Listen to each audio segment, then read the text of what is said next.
पठान नाम तो सुना होगा। साल 2022 में पूरे साल एक ट्रेंड चलता है, बॉलीवुड को बायकॉट करने का ट्रेंड। सारे बॉलीवुड के बड़े बड़े सुपरस्टार्स छिपने की जगह खोज रहे थे। एक के बाद एक फिल्में पिट रही थी। पब्लिक ने ही इन सितारों को सिर पर चढ़ाया था और अब पब्लिक ही इन्हें नीचे पटक रही थी। शमशेरा, सर्कस, सम्राट पृथ्वीराज और लाल सिंह चड्ढा जैसी हाई बजट फिल्में भी बॉक्स ऑफिस पर पानी मांग रही थी। बॉलीवुड वालों के होश उड़ गए थे। रातों की नींद और दिन का चैन सब एक झटके में तबाह हो चुका था। कहने वाले गलत नहीं कहते, चकाचौंध और खुशनुमा मौसम में तो बिन बुलाए भी मेहमान आ जाते हैं, लेकिन जब यही मौसम बिगड़ना शुरू होता है तब जो आए उसे बादशाह कहते हैं। हाँ, बिल्कुल सही। बॉलीवुड की डूबती नैया को किनारे तक पहुंचाने वाला बीच समंदर में अपना कयामती तूफान लिए इंतजार में था।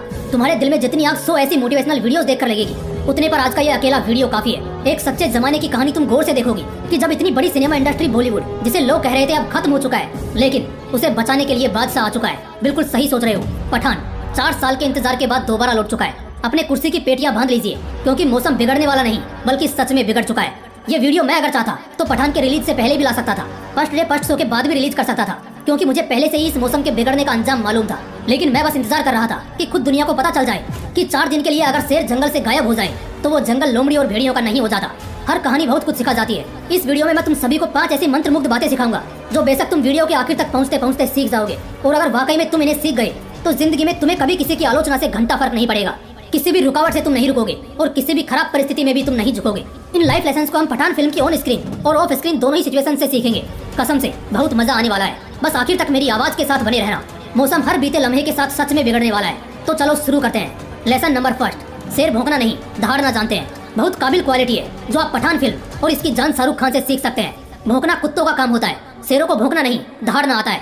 क्योंकि जब एक कुत्ता भौंकता है तो मुश्किल से कुछ दायरे तक उसका भौंकना पहुंचता है और लोग पत्थर मारकर उसे भगा देते हैं। लेकिन जब एक शेर दहाड़ता है तो उसकी गूंज में वो खौफ साफ नजर आता है और उस दायरे में फिर एक परिंदा भी पर नहीं मारता। बिल्कुल ऐसा ही होता है कुछ यहाँ भी। हर फिल्म के रिलीज से पहले उसके अभिनेता और प्रोडक्शन टीम बड़े बयानबाजी करते हैं, मीडिया कवरेज देती है, लेकिन शाहरुख खान ऐसा कुछ भी नहीं करता, क्योंकि वो जानता है कि वो बॉलीवुड का एक शेर है। लोग उसकी बादशाह से खबरदार है और वो बस अपना काम करना जानता है। इसलिए बिना किसी फेकम फाक वाली बयानबाजी करने के बजाय उसने सिर्फ इंतजार किया उस फिल्म को उसके अंजाम तक पहुंचाने का। जैसे ही बड़े पर्दे पर शाहरुख खान आया, फिर वो नहीं बोला, उसकी बादशाह ने दहाड़ा, जिसने एक बार फिर साबित कर दिया कि जंगल का सिर्फ एक ही राजा होता है और वो होता है एक शेर। तुम भी इससे इंस्पायर होकर अपनी जिंदगी जियो। काम खत्म होने से पहले या पूरा हो जाने के बावजूद भी भौंको मत। लोगों को अपने जुबानी मत बताओ, बल्कि इंतजार करो उस काम के परिणाम का, जिससे जमाना खुद तुम्हें सराहे और अपने सिर पर बिठाए। लेसन नंबर 2, नफरत करने वालों को नहीं प्यार करने वालों को देखो। पठान फिल्म के बहुत विरोध के किस्से चल रहे थे। कई सारे विरोधी पूरी ताक में थे कि इस फिल्म को नहीं चलने देना है, फ्लॉप कराना है। इसी बीच शाहरुख खान का एक स्पीच तो आपने सोशल मीडिया पर देखा ही होगा, जिसमें वो पिक्चर रिलीज होने से पहले बहुत कॉन्फिडेंटली कहते हैं कि बहुत समय से मैं अपने प्यार करने वाले और चाहने वालों से मुखातिब नहीं हुआ हूँ, लेकिन खुशी इस बात की है कि हम सब जिंदा हैं। उनका एक सॉलिड मैसेज पहले ही निकल चुका था उन हिटर्स के लिए जो पठान और शाहरुख खान को देखना पसंद नहीं करते, जिससे शाहरुख खान को घंटा फर्क नहीं पड़ने वाला था। हर किसी की जिंदगी में एक ऐसा दौर आता है जब वो इंसान अपनी एक अलग पहचान बनाता है, आम से जरा खास बनता है, तो उस वक्त उससे नफरत करने वाले और जलने वाले भी बहुत पैदा हो जाते हैं। लेकिन एट द सेम टाइम इससे 3-4 गुना ज्यादा उससे प्यार करने वाले भी बहुत लोग होते हैं। अगर नफरत करने वालों को देखोगे तो ना अच्छे से काम कर पाओगे और ना ही खुश रह पाओगे, क्योंकि सबको खुश रखना खुद भगवान के हाथ में नहीं है, तो हम इंसान क्या चीज है। लेकिन हाँ, अगर प्यार करने वालों पर ध्यान दोगे तो हमेशा बेहतर ही करोगे और बहुत ऊंचा उठोगे। लेसन नंबर 3, प्यार वाकई में अंधा कर देता है। जैसे कि मैंने वीडियो के बिगिनिंग में ही बोला था कि जो मंत्रमुग्ध लेसन मैं देने वाला हूँ वो फिल्म के ऑन स्क्रीन और ऑफ स्क्रीन दोनों ही जर्नी से इंस्पायर्ड होंगे। इसी सीक्वेंस को फॉलो करते हुए ये लर्निंग हमें मिली है कि प्यार वाकई में अंधा कर देता है। ये मूवी के इंटरवल डाउन का सीन है। अगर आप लोगों ने अपने नियर बाय सिनेमा थिएटर्स में मूवी को अब तक देख लिया होगा तो आप अच्छे से इसे कनेक्ट कर पाएंगे, और अगर नहीं भी देखा तब भी कोई बात नहीं, 2 मिनट में समझ जाओगे। जब पठान यानी कि शाहरुख खान वैकेशन के लिए जाता है तब उसे वहाँ एक लड़की से अट्रैक्शन होता है, यानी कि दीपिका पादुकोण और रूबीना।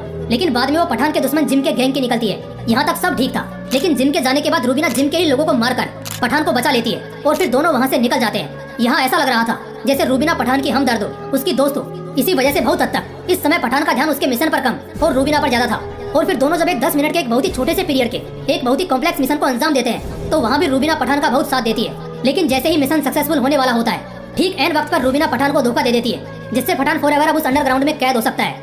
और यहाँ से अब वो जिम के कैद में था। यहाँ पर जिम यानी उसका एनिमी उसे एक बड़ी तगड़ी बात भी बोलता है कि जब राजा की नजर उसकी चाल से हटकर अगर बेगम की तरफ हो जाए तो उसे हराना बहुत आसान हो जाता है। ठीक इसी पॉइंट पर खुद पठान भी अफसोस करता है कि वाकई में वो प्यार में अंधा हो गया था, जिस वजह से अब उसकी जान भी जा सकती है और उसका पूरा मिशन बर्बाद हो सकता है। एक तरह से कह सकते हो सिर्फ 5 दिन का प्यार और उस पर भरोसा उसके सालों के तजुर्बे पर भारी था। इसलिए आचार्य चाणक्य ने भी चंद्रगुप्त को कहा था, अगर आम जिंदगी चाहते हो तो हर मोह तुम्हारा है, लेकिन अगर सम्राट होना चाहते हो तो हर मोह को त्यागना पड़ेगा।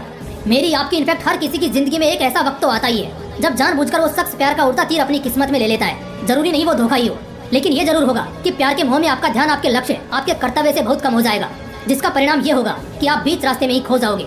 Lesson number 4, very faithful and patriotic. इस पूरे फिल्म को देखने के बाद एक बात है जो बहुत गजब लगती है, वो है पठान की वफादारी और देशभक्ति। इस फिल्म में एक बड़ा जोशीला डायलॉग भी है। एक सोल्जर ये नहीं पूछता कि उसके देश ने उसके लिए क्या किया है, वो पूछता है कि वो देश के लिए क्या कर सकता है। पठान गजब का वफादार और देशभक्त था। जिम जो विलेन है और अब एक देशद्रोही भी है, सिर्फ इसी वजह से क्योंकि सरकार ने उससे मुंह फेर लिया और उसे अपने साथ नहीं बताया था। इस गुस्से की वजह से वो अब पूरे भारत को तबाह करना चाहता है। ठीक ऐसा ही सिचुएशन पठान की जिंदगी में भी आता है, जब वो प्यार में अंधा होकर फंस जाता है और उस पर प्रेशर बनाया जाता है कि वो चोरी कर रहा था, और उस वक्त देश की सरकार भी कह देती है कि पठान उनका सिपाही नहीं है। इससे उस वक्त के लिए उसे भी गुस्सा आता है, लेकिन वो अपनी वफादारी या देशभक्ति नहीं छोड़ता। फिल्म के शुरुआत से लेकर आखिरी पड़ाव तक वो अपने देश के खातिर लड़ता है। बात उसकी मौत तक आ जाती है, मगर फिर भी वो देश को लेकर कोई समझौता नहीं करता। दोस्तों, इस तरह की वफादारी और देशभक्ति की आज हम सभी को जरूरत है। माना कि यह फिल्म है, लेकिन असल में तो इससे ज्यादा वफादार सैनिक होते हैं जो रोके हैं और हमारे देश को पल पल विरोधी और खतरनाक दुश्मनों से प्रोटेक्ट करते हैं। कुछ भी कहो, लेकिन इस फिल्म को देखने के बाद दिल में देशभक्ति और जहन में वफादारी का कद और भी ऊंचा उठ गया है। यहाँ से आप सीख सकते हो कि कैसे आप अपने लिए, अपने परिवार के लिए, अपने समाज के लिए और अपने पूरे देश के लिए एक वफादार नागरिक के रूप में खड़े हो सकते हो, जो अपनों को बचाने के लिए कुछ भी कर सकता है, जो पठान करता है। Lesson number 5, wonderful hospitality. ये एक लेसन हम सभी को पठान से जरूर सीखना चाहिए, वो है दूसरों की मेहमान नवाजी करना। फिल्म में एक डायलॉग है जो बड़ा वायरल हुआ है कि पार्टी पठान के यहाँ होगी तो मेहमान नवाजी को पठान तो आएगा ही और साथ में पटाखे भी लाएगा। सॉन्ग पठान में भी एक लाइन है कि जान लुटाकर दुश्मन की हमने हिफाजत की है। अगर आप एंशिएंट टेक्सचर्स को भी रीड करोगे तो हाँ, वाकई में पठान मेहमान नवाजी में बहुत अच्छे होते हैं, बहुत अच्छी तरह मेहमान नवाजी करते हैं। इस दौरान चाहे सामने दुश्मन ही क्यों ना हो, पठान मूवी के पूरे भाग में पठान को मौका मिलता है जिससे वो समझौता करके अपने विरोधी की तरफ जा सकता है, वो छल कर सकता है, लेकिन वो ऐसा नहीं करता। इसके अलावा जब रूबीना पकड़ी जाती है तब भी वो उस पर एक बार और भरोसा करता है, लेकिन सचेत होकर। और जब उसे मालूम पड़ जाता है कि रूबीना सच में उसका साथ दे रही है तो वो रूबीना की सेफ्टी की भी पूरी जिम्मेदारी लेता है। आफ्टर ऑल बात तो साफ है कि हाँ, वाकई में पठान मेहमान नवाजी और साथ देने में बहुत काबिल होते हैं। सीखने को तो बहुत कुछ है, लेकिन हाँ, ये 5 लाइफ लेसन ऐसे हैं जो आपको बेशक पठान मूवी से सीखने को मिलते हैं। हर साल कुछ बेहतरीन होता है, कोई ना कोई जरूर बेहतर बनता है। इस साल अगर आप बेहतर बनना चाहते हो, काबिल होना चाहते हो, तो आप बहुत खुशकिस्मत हो मेरे दोस्त, क्योंकि साल के शुरुआत में ही आपको इतना बड़ा बम्प डोज जो मिला है, जो आपको ओवर द ईयर बहुत आगे लेकर जाएगा। दोस्तों, अगर वीडियो अच्छा लगा तो इसे शेयर जरूर करना, और अगर चैनल को अभी तक सब्सक्राइब नहीं किया है तो ऐसे ही पावरफुल मोटिवेशनल वीडियोस देखने के लिए तुरंत चैनल को सब्सक्राइब करके बेल आइकन भी जरूर प्रेस कर लेना। फिर मिलते हैं नेक्स्ट वीडियो में एक नए मोटिवेशन के साथ। जय हिंद, वंदे मातरम।